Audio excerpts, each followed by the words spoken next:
Alors, ce soir, pour cette édition du Book Club, j'admets Elena qui arrive. Pour cette édition du Book Club, nous allons donc parler de la recette numéro 12 qui s'appelle la fresque des faits marquants, qui est page 114 et 115. Ça fait partie des recettes best-seller. Donc voilà, je suis très content de vous la présenter. La plupart d'entre vous la connaissent déjà, mais Tu as partagé je- l'écran là? pas encore. On ne s'en Ah, lasse pardon, pas. parce que je vois pas. Ah, d'accord. Je vais partager, je vais partager. Hop Ah. là. Voilà. Tac, tac. Voilà. Voilà, la recette la recette numéro 12, la fresque des faits marquants. Ouais, une des recettes que j'ai probablement le plus pratiquée. Peut-être je vais raconter un peu la genèse de cette recette. En fait, longtemps, j'ai entendu dire, ben voilà, pour regarder l'avenir, il faut regarder le passé, quoi. Pour se projeter vers l'avenir, il faut d'abord comprendre qui on est. Et moi, j'avais pas de modalité pour faire ça, quoi. Et oh là là, revisiter l'histoire d'une boîte, comment on fait vous voyez, à part un processus où on regarde un PowerPoint avec l'histoire, le grand-père, le machin, etc. Bon. Et voilà. Et c'est pour ça que j'ai créé la fresque des faits marquants, euh, que je vais vous présenter. Donc, c'est une recette assez simple, hein, finalement. En fait, on prend l'histoire de l'entreprise, quoi. Hein. Donc, ça, le petit jalon là qu'on voit là, bah, c'est la date d'aujourd'hui. Hein. Hop. Et en fait, on remonte dans le temps. Alors, en général, l'idéal, c'est de remonter ici à la date de création. Euh, quand c'est Là, je me situe au niveau de l'entreprise, mais ce que je dis est valable vraiment aussi pour une direction, pour un service ou pour autre chose. Ça peut être soit la date de création, soit une date qui a un sens, voilà, qui est une date signifiante. Voilà. Et c'est bien que ce soit suffisamment éloigné. Ça marche bien quand c'est suffisamment éloigné.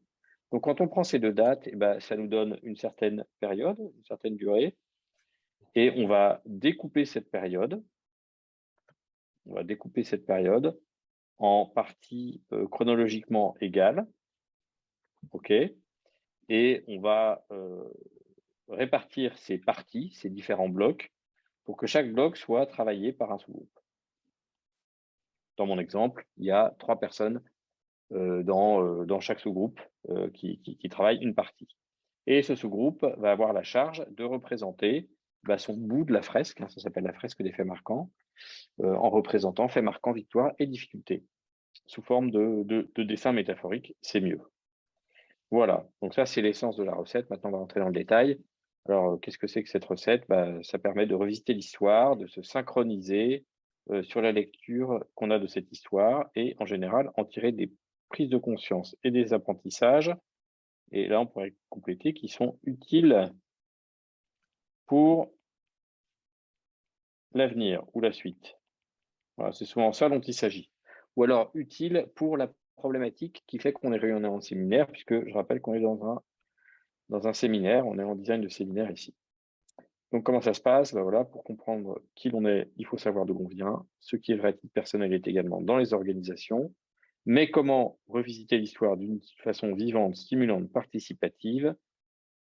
C'est ça la question que j'avais. Que faut-il regarder dans cette histoire? Et donc la fresque des faits marquants, c'est un outil simple, efficace, responsabilisant et amusant.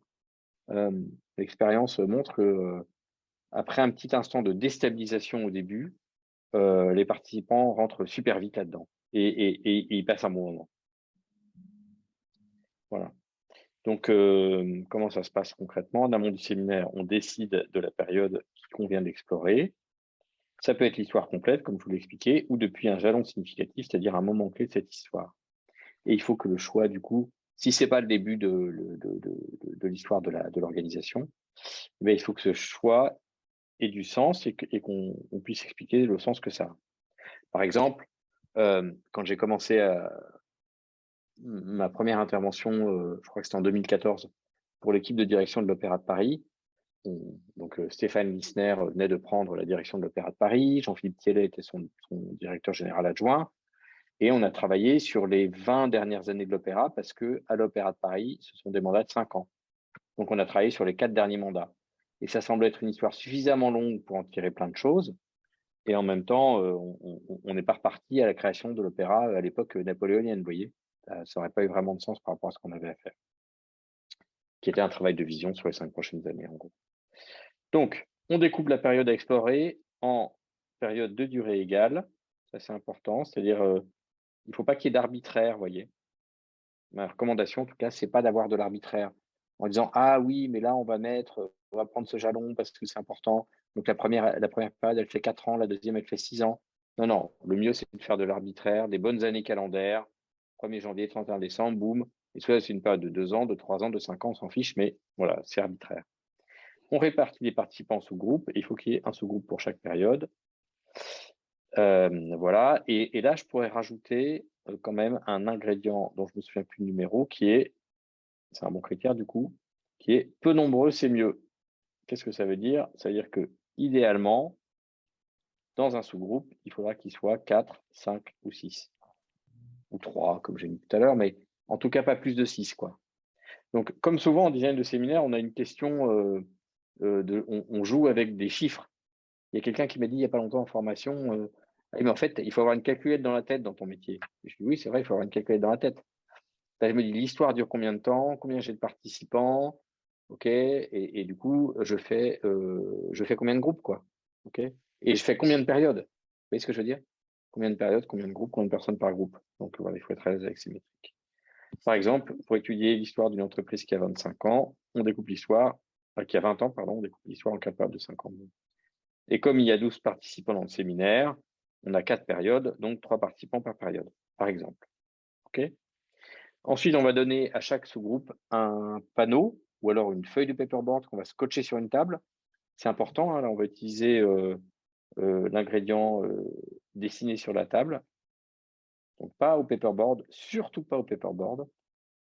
Pourquoi pas au paperboard? Eh bien, parce que, comme je l'ai déjà expliqué, je ne sais plus quand, dans dessiner sur la table, si je fais au paperboard, il y a un gars qui va se lever et il y en a 4 qui vont dormir. Voilà. Donc, lui, il va s'agiter à dessiner le truc, et puis les autres vont le regarder s'agiter, quoi. Donc, on va mettre la feuille de paperboard sur la table, on va donner des marqueurs de couleur. Idéalement, ce qui est bien, c'est d'avoir un panneau Velleda, parce que ça s'efface. On va donner du vert pour les victoires, du bleu pour les faits marquants et du rouge pour les difficultés. Et le sous-groupe va devoir, sur la période qu'il étudie, dessiner faits marquants, victoire, difficulté. Et là, je mets une petite prudence. Évidemment, il faut avoir fait la recette R2, apprendre à dessiner avant de faire la fresque des faits marquants. Sinon, vous allez avoir un blocage. OK? Donc, ça marchera mieux en faisant R2 avant. En ce qui concerne l'instruction, ma recommandation, c'est vraiment d'aller assez vite. Des gens très précis vont dire mais alors attendez, qu'est-ce que vous appelez fait marquant? Bah, un fait qui est marquant, quoi. Enfin, vous voyez, faire attention à pas. Ah oui, mais alors si le fait marquant est aussi une victoire, bah, vous vous débrouillez pour que ça se voit. Vous avez le code couleur. Quand même, une des forces de cette recette, c'est vraiment c'est facile de s'en saisir, quoi. Combien doit faire de dessins? Bon, autant que vous souhaitez, mais vous ne noyez pas trop dans les détails, tu vois. Voilà. Est-ce que ça doit être chronologique? Oui, c'est mieux si c'est chronologique, mais c'est pas non plus, comment dire, on n'agit pas en historien, quoi. Hein. Voilà. Je parle du panneau là. Hein. À gauche, c'est le début de la période, à droite, c'est la fin de la période. C'est mieux si c'est comme ça, mais c'est pas obligatoire. Voilà. Et puis une fois que tout le monde a travaillé, on fait une restitution chronologique tout simplement. Donc chaque sous-groupe présente sa production. Et là, c'est très important dans l'instruction de leur dire présentez bien chaque détail de votre dessin parce que la réalité, 9 fois sur 10, c'est qu'ils ne présentent pas en fait les dessins qu'ils ont faits, vous voyez. Ils commencent à parler, mais ils ne montrent pas les dessins. Donc là, c'est important de leur donner l'exemple, de leur mettre un stylo à main et de dire pointez le dessin dont vous êtes en train de parler pour que les participants fassent le lien entre votre dessin et ce que vous êtes en train de dire. Voilà. Et si jamais il manque des choses importantes, on les ajoute sur le dessin. Quand je dis on, c'est les participants, c'est ceux qui ont travaillé sur la période. Donc souvent on demande, voilà, est-ce qu'il y a des gens qui ont quelque chose à ajouter, voilà, qui serait vraiment important d'avoir sous les yeux. On est concentré évidemment sur ce qui est le plus important. Ah oui, il manque aussi là comme quand même Victoire, ah oui, vous avez raison, donc on négocie pas pendant 3 heures pour savoir si elle doit figurer ou pas. Et puis là, bah, on donne le marqueur vert, vas-y, ajoute-le. Hein, on fait en sorte que ce soit toujours les gens qui fassent, on se substitue pas à eux, quoi. Hem, un point important là que j'ai pas précisé dans la restitution, c'est très important que la restitution soit faite, par l'ensemble du groupe. C'est-à-dire c'est pas un pigeon qui va restituer pour les autres. Et donc, là, souvent, on modifie la configuration de la salle. On fait, par exemple, 2 demi-cercles qui sont orientés vers le mur sur lequel sera collé l'effet marquant. Et puis, et voilà. Et les groupes passent les uns après les autres pour présenter leur dessin. Au fur et à mesure des restitutions, les différentes productions sont affichées sur un mur de façon à pouvoir visualiser la totalité de la fresque d'effet marquant. Et enfin, en 6e étape, on a toujours un truc qui est, mais finalement, une forme de prise de recul par rapport au thème du séminaire. Le plus simple, c'est, euh, enfin, là je donne un exemple, qu'est-ce que cette histoire nous apprend d'intéressant et d'utile pour notre avenir, si le séminaire est sur l'avenir. Mais si par exemple le séminaire est sur, j'en sais rien, moi, on a plein de difficultés de fonctionnement aujourd'hui, euh, on galère, ça fait des années que c'est comme ça, ou alors il y a des trucs à changer dans notre culture parce qu'on n'est pas content, on pense que notre culture n'est plus adaptée à la façon dont notre environnement a évolué, et ben du coup, ça serait qu'est-ce que cette histoire nous apprend d'intéressant et d'utile sur notre enjeu d'améliorer, de changer notre culture, par exemple, sur notre enjeu de changer notre fonctionnement, c'est difficile de changer la culture, ou par rapport à notre enjeu d'essayer d'infléchir notre culture pour être plus adapté à notre environnement. Qu'est-ce que ça nous apprend?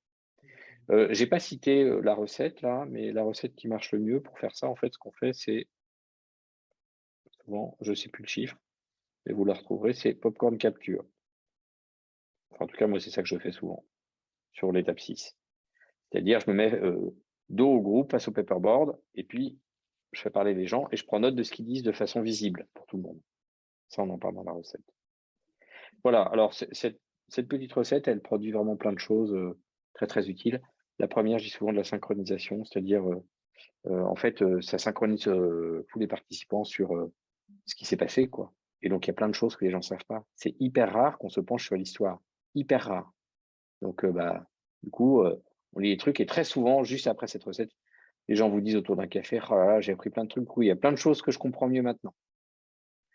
Voilà. Première chose. Bah, du coup, de la compréhension, c'est ce que je viens de dire, hein. Ah oui, du coup, je comprends mieux pourquoi ceci, pourquoi cela.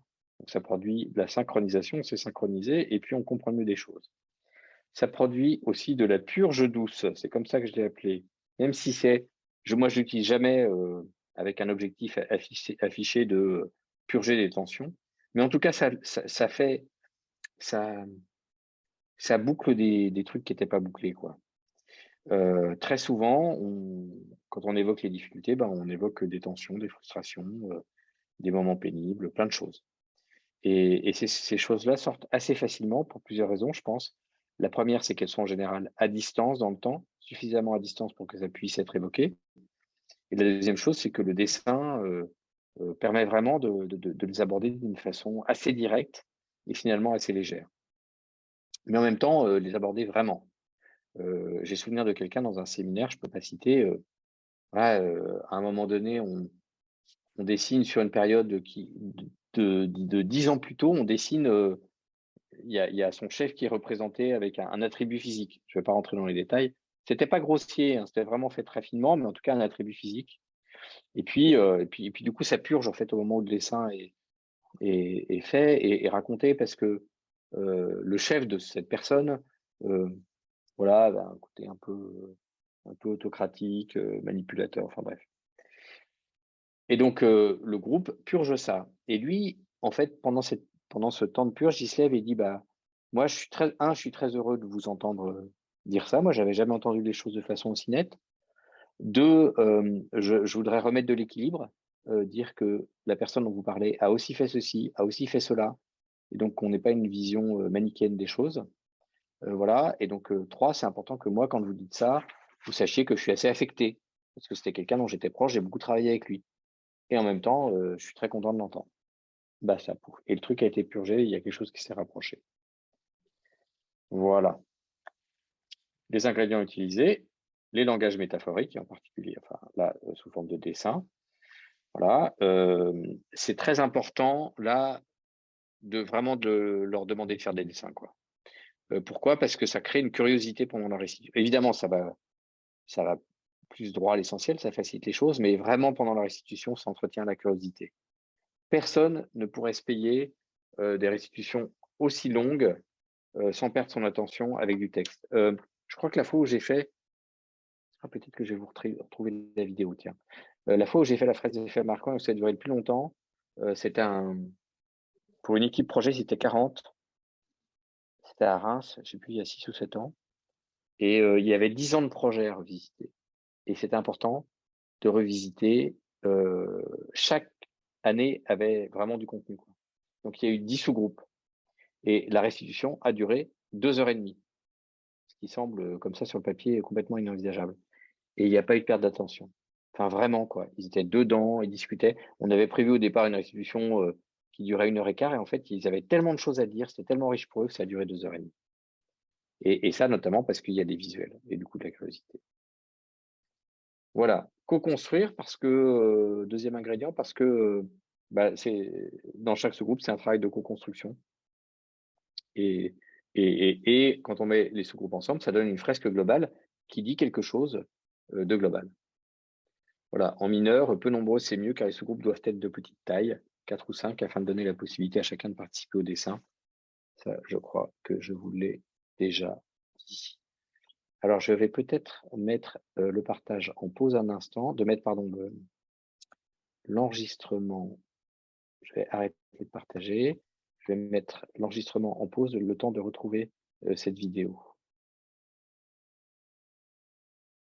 Voilà, je vais montrer cet exemple, justement,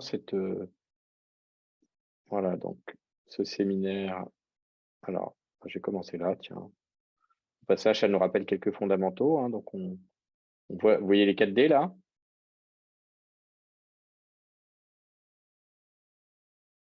Ok. Là, vous voyez apprendre à dessiner avec les petites tablettes, la fleur que vous connaissez par cœur.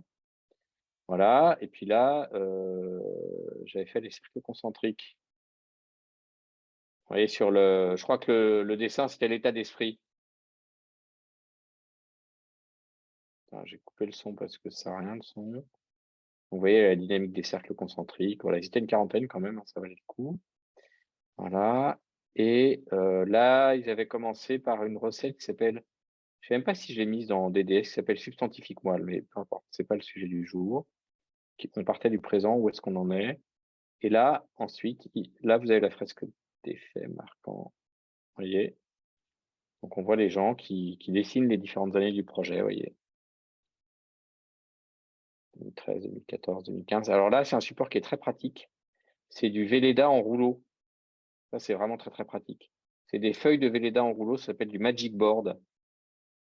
Et donc, ça évite de se trimballer des énormes panneaux. Et en plus, ça tient tout seul de façon statique. Vous voyez, donc là, vous voyez un peu la ruche.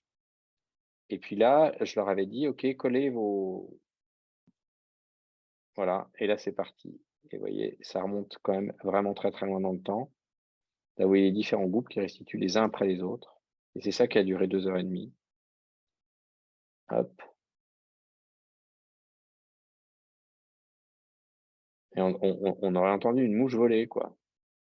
Et il y avait vachement d'énergie. C'est un projet compliqué, hein. Voilà, je ne vais pas rentrer dans le secret client. Voilà. Je pense que je vais m'arrêter. Vous avez compris le truc. Mais ça me semble marquant, moi. Quand je revois ça, je me dis, et cette fresque. Voilà. Puis je regarde si on avait fait si j'ai le popcorn après. Non, j'ai pas le popcorn. Voilà, voilà. Bah écoutez, je pense que j'ai dit tout ce que j'avais à vous dire. Je vais donc arrêter l'enregistrement pour la recette de ce soir. Ah bah si, la prochaine fois, on verra justement substantifique moelle, la recette numéro 13. Donc là, qui était au début du film. On voyait un substantifique moelle. Donc du coup, je reprendrai peut-être ce film pour vous raconter le substantifique moelle. Hop, j'arrête et on passe aux questions.